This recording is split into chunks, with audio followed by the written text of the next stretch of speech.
Assalamualaikum. Assalamualaikum. Waalaikumsalam warahmatullahi wabarakatuh. Mari kita bersalawat terlebih dahulu. Allahumma shalli ala Sayyidina Muhammad wa ala ali Sayyidina Muhammad. Sallallahu alaihi wasallam. Baik, dengan siapa dan dari mana? Saya dengan hamba Allah di Cirebon. Baik, bisa langsung bertanya kepada Buya. Baik, terima kasih. Assalamualaikum Buya. Waalaikumsalam warahmatullahi wabarakatuh. Semoga Buya beserta keluarga selalu sehat Amin. dan dilancarkan dakwahnya. Amin. Amin ya rabbal. Sebelumnya mohon maaf Buya, ini saya bertanya dalam keadaan bergetar badan karena gugup Buya. Ya kan? Izin Buya, ini yang ingin saya tanyakan. Saya hidup di lingkungan yang memang dalam lingkungan pekerjaan ataupun di lingkungan saya itu sering membidahkan mana-mana yang biasanya dikerjakan oleh saya dan keluarga di masa kecil saya gitu Buya. Salah satunya dengan puasa Rajab ini, tahlilan, ataupun jarak kubur dan lain-lain. Nah, kemudian terhadap dasar yang mereka sampaikan kepada saya itu ialah sebuah hadis yang teksnya itu berbunyi, gigitlah sunnah dengan gigi geraham, karena hal yang baru dalam agama itu, sesuatu yang baru itu adalah bidah, seperti itu Bu. Baik.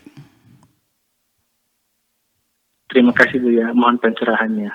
Masya Allah, makasih. Assalamualaikum warahmatullahi wabarakatuh. Ya, Memang, baik. Memang mereka hujahnya selalu itu. Dan untuk menyalahkan orang, tapi mereka tidak, ya dia tidak paham apa yang ucapkan. Puasa Rajab, mana hal yang baru Nabi melakukannya kok. Nabi puasa bulan Rajab, mana hal yang baru. Itu Anda berurusan dengan orang aneh. Anda harus sabar saja di situ, Anda kuatkan hati Anda. Mana misalnya kalau udah membid'ahkan puasa bulan Rajab, mana hal yang baru? Nabi juga pernah melakukannya kok. Bahkan sampai disaksikan oleh Sayyidina Abdullah bin Abbas, hampir puasa seutuhnya. Tapi juga pernah tidak puasa. Dan Nabi juga menyebutkan bahwa ini adalah bulan yang diperhatikan orang dengan beribadah. Ini bukan hal yang baru. Memang sudahlah, kalau berurusan dengan mereka, orang-orang semacam itu, mereka hanya berani adalah dengan orang-orang awam.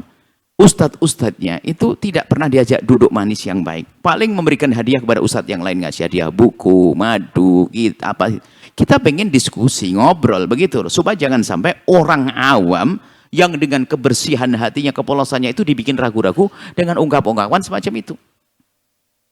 Kalau masalah bid'ah itu ada definisinya. Apa yang definisi bid'ah itu? Bagaimana dikatakan sesuatu menjadi bid'ah? Itu kan ada rambu-rambunya. Bukan serta-merta katakan bid'ah. Yang tidak dilakukan Nabi adalah bid'ah.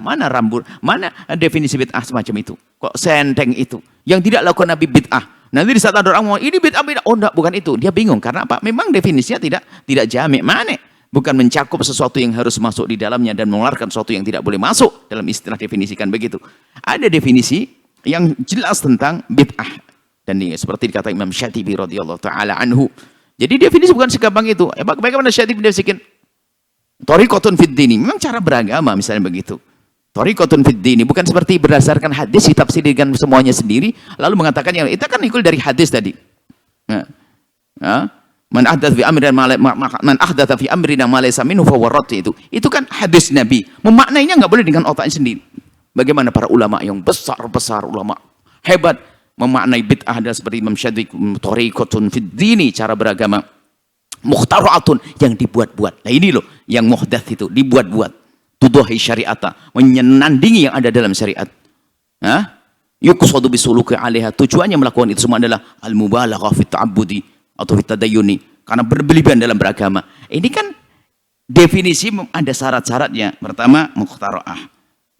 Thariqah fiddin, cara beragama, bukan urusan dagang. Mukhtara'ah dibuat-buat. Buat-buat mana apa? Enggak bisa dikembalikan kepada dalil-dalil biasa umum bil adillah. Jadi kalau masih dikembalikan tidak akan jadi bid'ah. Kemudian tujuannya adalah, wah, salat subuh kok cuma 2 rakaat, enggak enak deh, lagi seger-seger 4 deh, begitu aja. Nah, ini adalah enggak boleh benar. Puasa kok cuma Ramadan saja pengen tambah. Nah, ini kan mukhtara'ah tudahi syari'ata. Nah, ini menyerupai syarat. Itu salah satu definisi yang diberikan Imam Syatibi. Dan masih banyak definisi yang lainnya. Definisi harus menjelaskan. Yang jelas Anda harus sabar. Anda harus mengurangi bergaul dengan orang yang hanya mencaci semacam itu. Karena apa? Anda bisa lemah ibadah Anda. Dan kami himbau orang yang punya biasa lesan begitu. Kita bisa berduduk diskusi yang baik. Bukan Anda minum teh dengan saya, tidak menyelesaikan minum teh. Setelah minum teh, yuk ngobrol gitu dong. Dan kita juga sering didatangi beberapa orang, tapi katanya dia berbeda dengan saya. Tapi tidak pernah ngomong, coba ngomong, kan enak. Anda boleh rekam, boleh ini. Karena apa? Kebenaran itu harus kita yakini dan harus kita pelajari. Nah, tentu seperti itu. Cuman ya memang kita harus akui juga banyak di antara kita yang menggunakan dalil-dalil palsu berkenaan tentang puasa Rajab dan yang lainnya. Nah, kemudian tadi menyebut yang lainnya masalah apa tadi? Semua ada hujahnya dan nanti insya Allah di rentetan di buku ini ada insya Allah. Seperti Anda tanyakan tadi, Anda singgung-singgung tentang tahlil dan sebagainya, semuanya ada di kitab ini insya Allah. Wallahu a'lam bishawab. Sahabat Al-Bahjah TV, setelah menyaksikan video ini, jangan lupa bersolawat kepada baginda Nabi Muhammad. Shollu ala Nabi Muhammad. Allahumma sholli alaihi wa ala alihi wa sahbihi.